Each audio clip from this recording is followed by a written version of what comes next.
everyone and welcome to the Timeless Card channel, and today we'll be going over episode 18 of the Yu-Gi-Oh! 7's anime series.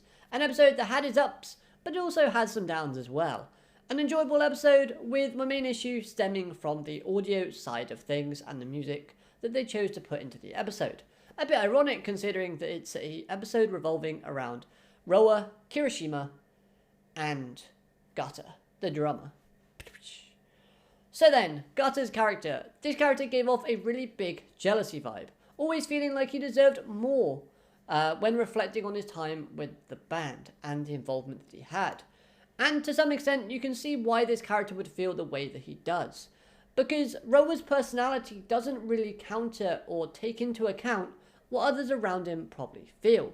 To me, Roa feels like he has a god complex. He feels like he's better than everybody else, and honestly, that's just the way the show has presented his character, and that's perfectly fine. But again, that obviously leads us to a situation in where Gata feels like he deserves more of a spotlight. So, I think that Gata's character is just looking for a chance to be recognised or appreciated, hence to why he switched to Nail's side.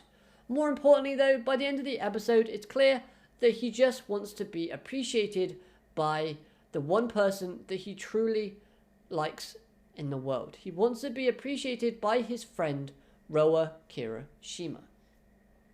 And of course, Roa and Gata are both friends still. Well, that's definitely the vibe I got up until the whole robot drummer situation at the end of the episode, which I absolutely loved that joke. That was really funny, so I'm glad they added that in. The comedy in this episode was just fantastic throughout. So to sum up, this character gave off traits that were jealousy, friendship, and a little hint of resentment. Dueling wise, I thought that Gata's deck was really cool, surprisingly actually, managing to dish out some big chunks of damage using card effects, and then also being able to rejuvenate his life points by the opponent's attacking points, which I thought was a great change of pace from some of the dueling styles that we've seen throughout the show already. And honestly, it was an effective strategy that worked quite nicely. His monsters were all references to things that you can beat, and I like that. Plus, the word beat and drummer go hand in hand, but also his monsters that we saw in this episode were beetles, which obviously has that joke. I found that pretty fun. I found it interesting. I like the archetype.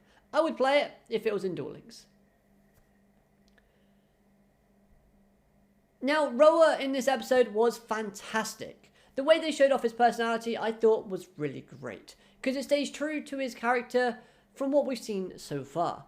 I like the fact that they didn't have to give Roa a different personality just to go along with the reasoning as to why Gata felt the way he did. He felt the way that he did because Roa is acting the way that he's always acted, and this I really did like, because it does lead to some character development for Roa Kirishima himself, and that is always a positive in my opinion, because I love seeing character development and world building when looking at any anime show.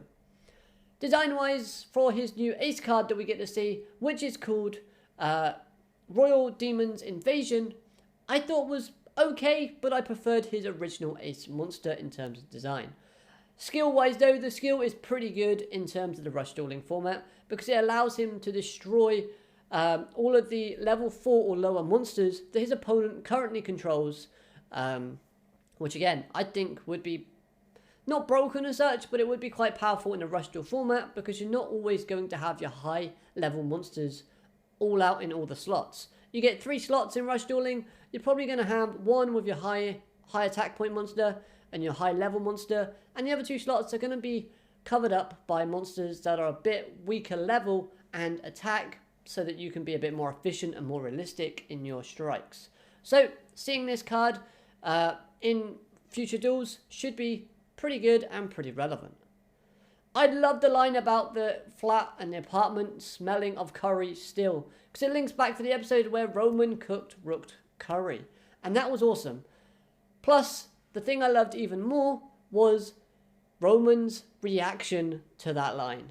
That, to me, was one of the highlights of the episode. Speaking of Roman, this episode gave us some good focus on her character in the form of reactions to different events. The reactions and body language that this character displayed helped tell us as the audience what she is thinking without giving us any dialogue. This I absolutely loved. Here are some examples of what I mean. When talking about resetting Kaizo at the beginning of the episode, she genuinely looks shocked. This shows that she does like Kaizo to some degree. She does value him and see Kaizo as a friend. And we get a hint of that in the episode where she fought the washing up person. But at the same time, you know, we've always seen Roman be a bit displeased with Kaizo's jokes / phrases. A quick example of this would be the line where he says to her, "Wow, you should wear glasses too, Roman-chan." And she just gets annoyed and bats him away. So it's nice to see that she does in fact consider Kaizo a friend and does like him to the point where she doesn't want him to be reset / changed. This was great. Another great reaction was the smile at the end. It's always great to see Roman smile. She has a nice smile. But this one could signal that she thinks that Roa is changing / developing as a character / a person.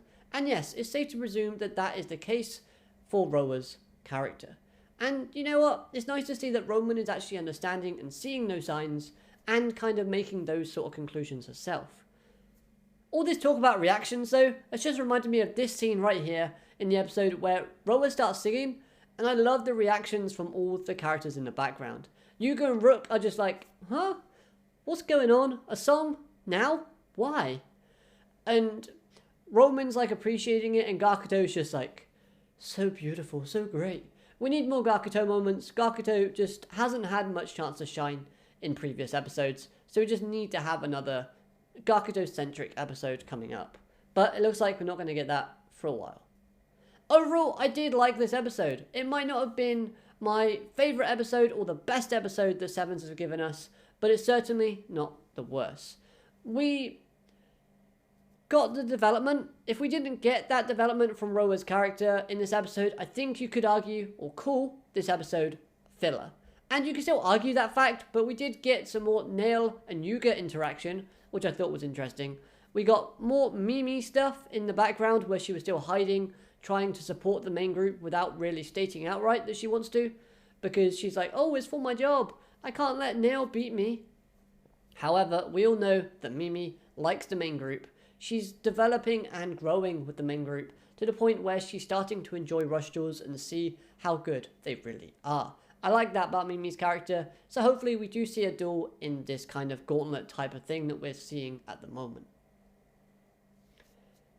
Like I said, my main issue was the audio for this episode, but that really could have been down to my source in which I was watching the episode on. I was watching this online and the audio was kind of wacky. However, my other issue, which I had, was the volume level on some of the musical segments from the episode. Most of the time an anime puts in music and sound effects to help kind of add more effect to what you're watching. And this show has done that consistently throughout, and they've done it good. But this episode, ironically, because it's based on Roa and another band member, it's a bit too loud and a bit too in your face.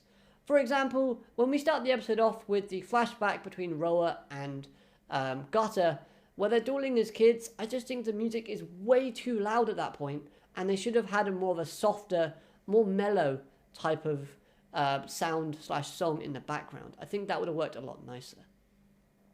Anyhow though, those are my thoughts on Yu-Gi-Oh! 7's episode 18. I hope you've enjoyed this video. If you have, please consider hitting that like button. It's a new channel and I want to help it grow with lots of different Yu-Gi-Oh! Content, and hopefully you've liked this video so much you want to hit that subscribe button as well and join me as we talk about more Yu-Gi-Oh! Stuff throughout the coming weeks. Other than that though, I hope you comment all your thoughts on this episode down below. Let me know what you thought of the episode and what you thought, just like in some of the issues I've had and some of the points I've raised up in general. Really would love to hear your opinions. But other than that, I really do hope you have a great day and I'll see you next time. Alligator, matane, goodbye.